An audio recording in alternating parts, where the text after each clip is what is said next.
Bismillahirrahmanirrahim.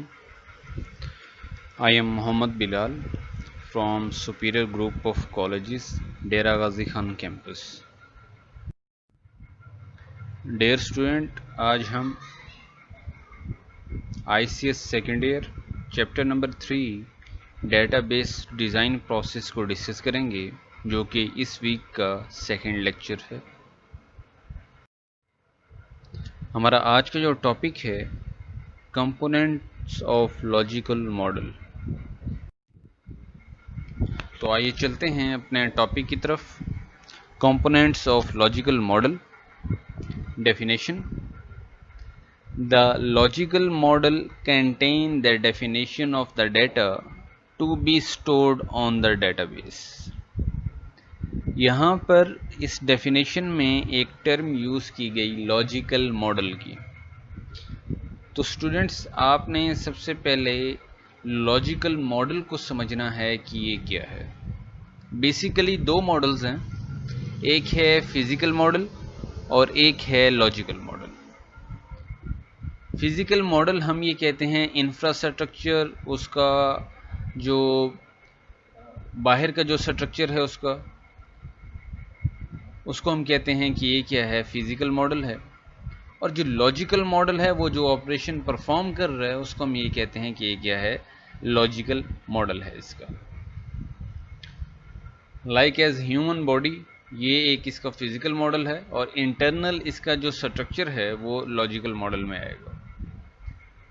तो the logical model contain the definition of the data to be stored on the database. Database में जो भी data store किया गया है, तो लॉजिकल मॉडल में तमाम डेटा की डेफिनेशंस को, कि जिस भी किस्म का आप डेटा उसमें स्टोर करेंगे, उसकी डेफिनेशन लॉजिकल मॉडल में मौजूद होगी। Logical model contain the definition. Logical model basically क्या है, डेफिनेशंस पर मुश्तमिल है। किस डेफिनेशंस पर? Definition of the data, data की डेफिनेशंस पर मुश्तमिल है। To be stored on the database, जो वो डेटा जो कि हम डेटाबेस में क्या करते हैं, स्टोर करते हैं। It contain the rules and information. इसमें रूल्स हैं और इंफॉर्मेशन है about the structure and type of data. Data की टाइप और डेटा के स्ट्रक्चर से रिलेटेड रूल्स और इंफॉर्मेशन लॉजिकल मॉडल में होते हैं। All entities and their attributes are described in logical model. तमाम एंटिटीज और तमाम एट्रीब्यूट्स को लॉजिकल मॉडल में ही डिस्क्राइब किया जाता है, डिफाइन किया जाता है। अब यहाँ पर हमारे पास दो टर्म्स हैं, एक है एंटिटी और एक है एट्रीब्यूट। तो सबसे पहले इसको डिफाइन कर देते हैं। एंटिटी स्टूडेंट हम कहते हैं anything that is participating in the system known as an entity, and attribute is the characteristics of this entity. Entity हम ये कहते हैं कि सिस्टम में मौजूद कोई भी चीज़ है जो सिस्टम में पार्टिसिपेट कर रही है, उसको हम एंटिटी कह सकते हैं। वो कोई पेन है, पेंसिल है, पर्सन है, प्लेस है, ऑब्जेक्ट है।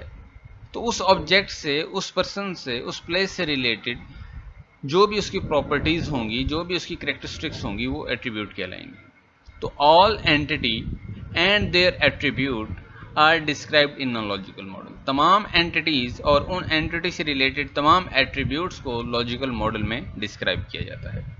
It is a complete description of the data stored in the database. और इसमें जो डेटाबेस में हम डाटा को स्टोर करते हैं, उसकी कंप्लीट डिस्क्रिप्शन लॉजिकल मॉडल में मौजूद होती है। Overview of logical design process is as follow: represent entities, represent relationships, merge the relation, and the last one normalize the relation। First one बेटा आपने देखा, हमारे पास एंटिटीज से रिलेटेड क्या है, डायग्राम में बताया गया। रिप्रेजेंट रिलेशनशिप्स, इसमें हम रिलेशनशिप्स को डिस्कस करेंगे। मर्ज द रिलेशन, कि किस तरह हमने रिलेशन को मर्ज करना है। एंड नॉर्मलाइज द रिलेशन, और रिलेशन को हमने क्या करना है, नॉर्मलाइज करना है। Represent the entities. Definition: each entity in an ER diagram is represented as a relation in a relational model। हर एंटिटी जो कि ER डायग्राम में है is represented as a relation, उसको हम एज अ रिलेशन के तौर पर रिप्रेजेंट करवाएंगे इन अ रिलेशनल मॉडल में। तो इसमें यह बताया गया कि ER डायग्राम में जो कोई भी एंटिटी है उसको हम रिलेशन के तौर पर रिप्रेजेंट करवाएंगे रिलेशनल मॉडल में।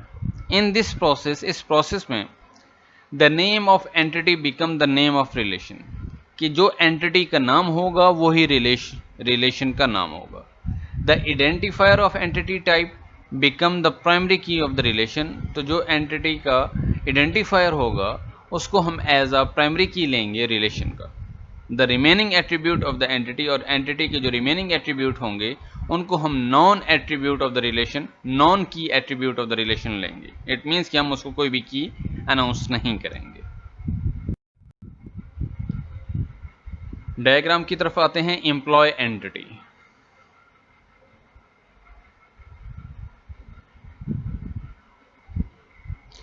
इसमें आप देखें कि एम्प्लॉय से रिलेटेड एम्प्लॉय की ID, name, address and birth date. Employee हमारे पास क्या है? एम्प्लॉय एक एंटिटी है। अब उस एंटिटी से रिलेटेड हमारे पास जो उसकी प्रॉपर्टीज हैं, जो कैरेक्टरिस्टिक्स हैं, उसमें एम्प्लॉय आईडी आ रहा है, नेम आ रहा है, एड्रेस आ रहा है और बर्थ डेट। तो ये तमाम एम्प्लॉय आईडी, नेम, एड्रेस और बर्थ डेट ये हमारे पास एम्प्लॉय के एट्रीब्यूट्स हैं।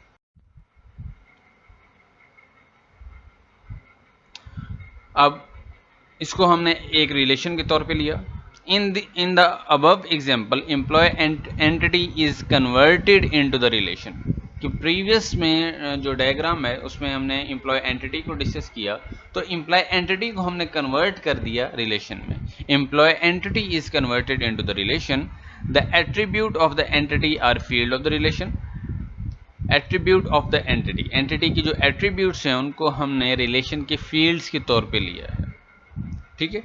The data model describe employee ID as an identifier and is underline. Data model describe कर रहा है, वजाहत कर रहा है employee ID as an identifier. Employee ID को हमने एज ए आइडेंटिफायर के तौर पे लिया है, तो इसलिए हमने इसको क्या कर दिया? अंडरलाइन कर दिया। The above relation is using employee ID as a primary key for the relation. तो इसमें हमने क्या किया? हमने एम्प्लॉय आईडी को एज अ प्राइमरी की के तौर पर लिया। इस रिलेशन में हमारे पास जो प्राइमरी की है उसमें हमने प्राइमरी की किसको अनाउंस की? एम्प्लॉय आईडी को अनाउंस की। तो जिनको हमने कोई भी की अनाउंस नहीं की तो वो हमारे पास नॉन की एट्रीब्यूट्स हैं, और नॉन की एट्रीब्यूट्स में हमारे पास नेम, एड्रेस और बर्थ डेट आ रहा है। तो बेटा आज के लेक्चर में हमने कंपोनेंट्स ऑफ लॉजिकल मॉडल को डिस्कस किया। इस लेक्चर से रिलेटेड अगर आपका कोई भी क्वेश्चन है, कोई भी क्यूरी है, तो आप बिला झिझक मेरे से आप अपने क्वेश्चंस कर सकते हैं, ताकि आपको आपके क्वेश्चंस का तसल्ली बख्श जवाब दिया जा सके। इंशाल्लाह स्टूडेंट्स, आपसे नेक्स्ट लेक्चर में मुलाकात होगी। तब तक के लिए इजाज़त दें। अपना ख्याल रखिएगा। अल्लाह हाफिज़।